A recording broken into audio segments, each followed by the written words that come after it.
Good morning, my dear friends of class 10. How are you? Hope you are fit and well at home with your parents and guardians.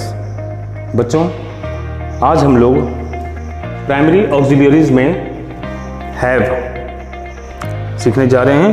Have के forms के बारे में और उनके uses के बारे में। पिछली कक्षा में हमने बी के फॉर्म्स और डू के फॉर्म्स के बारे में सीखा। आज हम हैव के बारे में सीखने जा रहे हैं। फॉर्म्स ऑफ हैव क्या क्या होते हैं? हैव, हैज़ और हैड। हैव और हैज़ प्रेजेंट टेंस की क्रियाएं हैं, जबकि हैड पास्ट टेंस की क्रिया है। और ये तीनों ऑक्सिलरी वर्ब्स हैं, हेल्पिंग वर्ब्स हैं। In other words you can say ये क्रियाएं किसी वाक्य को परफेक्ट टेंस बनाने में मेन वर्ब की सहायता करती हैं। तो ये जो तीनों क्रियाएं हैं, जो तीनों ऑक्सिलरी वर्ब्स हैं, ये क्या काम करती हैं? ये मेन वर्ब की सहायता करती हैं। किस काम में? किसी वाक्य को परफेक्ट टेंस बनाने में, यानी कि पूर्णकाल बनाने में। आइए कुछ एग्जांपल्स देखते हैं, लेकिन एग्जांपल्स देखने से पहले एक जरूरी पॉइंट जो है, महत्वपूर्ण पॉइंट है, उसे अवश्य नोट कर लें। हैव, हैज, हैड के साथ मेन वर्ब की पास्ट पार्टिसिपल फॉर्म या थर्ड फॉर्म का प्रयोग किया जाता है। कहने का तात्पर्य हुआ कि वाक्य में हम जब भी हैव, हैज या हैड का प्रयोग करते हैं तो उसके ठीक बाद मेन वर्ब जो हम रखते हैं वो सदैव थर्ड फॉर्म की होती है। थर्ड फॉर्म का ही पूरा नाम है पास्ट पार्टिसिपल फॉर्म, जिसकी हिंदी अर्थ में आता है चुका, चुके, चुकी। ठीक है, एग्जाम्पल देखिएगा। Number 1, I have bought a pen. मैं एक कलम खरीद चुका हूं या चुकी हूं। अब यहां पे देख रहे हैं हैव के बाद में जो मेन वर्ब बॉट आई है वो थर्ड फॉर्म की है। और बॉट किसकी थर्ड फॉर्म है? बाई का, BUY, राइट। नंबर 2 में देखेंगे, she has written a letter. वह एक पत्र लिख चुकी है। यहां हैज के साथ थर्ड फॉर्म की क्रिया रिटन का प्रयोग किया गया है, और रिटन जो है राइट का थर्ड फॉर्म है। They had broken the chair. वे कुर्सी तोड़ चुके थे। यहां पर हैड के साथ में ब्रोकन नामक थर्ड फॉर्म की क्रिया का प्रयोग किया गया है। He has not reached the station. वह स्टेशन नहीं पहुंचा है, या वह स्टेशन नहीं पहुंच चुका है। यहां हैज के साथ जिस मेन वर्ब का प्रयोग किया गया है वो थर्ड फॉर्म की है।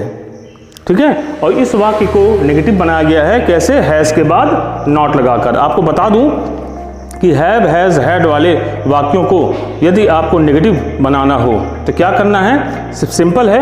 हैव, हैज या हैड के बाद आपको केवल नॉट पुट अप करना है। उसके बाद के सारे शब्दों को ज्यों को त्यों आपको लिख देना है। Have you brought my pen. क्या तुम मेरी कलम लाए हो या लाई हो? यहाँ हैव के साथ आगे देखिए ब्रॉट जो क्रिया है ये थर्ड फॉर्म की है। ब्रिंग का थर्ड फॉर्म है ब्रॉट।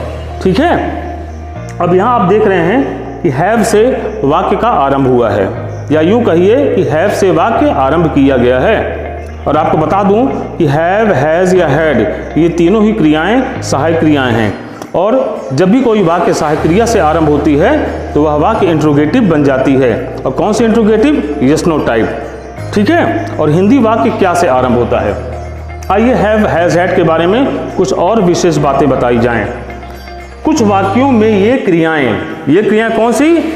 हैव, हैज, हैड, ठीक है, मेन वर्ब के रूप में आती हैं।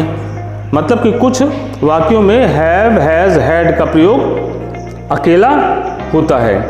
ये अकेली आती हैं, इनके साथ में कोई मुख्य क्रिया का प्रयोग नहीं रहता है। और ध्यान रहे कि जब किसी वाक्य में हैव, हैज या हैड का प्रयोग अकेले रूप में हो, उनके साथ कोई और मुख्य क्रिया ना आए, तो वे वहां पर मेन वर्ब के रूप में आती हैं। वे मेन वर्ब का कार्य करती, मुख्य क्रिया का कार्य करती हैं। ऐसे वाक्यों में हैव, हैज, हैड का अर्थ होता है के पास होना या रखना। जैसे हरि के पास एक कार है, या हरि एक कार रखता है। ठीक है, कुछ एग्जांपल्स देख लें। Number 1, I have a cow. मेरे पास एक गाय है, या यूं कहें कि मैं एक गाय रखता हूं या रखती हूं। Number 2, he has a car. उसके पास एक कार है, या यूं कहें कि वह एक कार रखता है।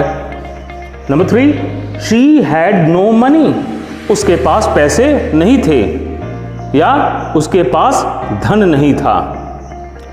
तो यहां पर देख रहे हैं कि इन तीनों उदाहरणों में हैव, हैज या हैड क्या अर्थ रखती हैं? के पास होने का अर्थ रखती हैं, रखने का अर्थ रखती हैं। तो आशा करता हूं कि आपको आज का ये पाठ समझ में आ गया होगा अच्छी तरह से। घर पे आप इस पाठ को दोहराएंगे, ध्यान से पढ़ेंगे और समझने की कोशिश करेंगे, और किसी प्रकार की जानकारी यदि आपको प्राप्त करनी हो तो बेझिझक पूछ लीजिएगा। Thank you.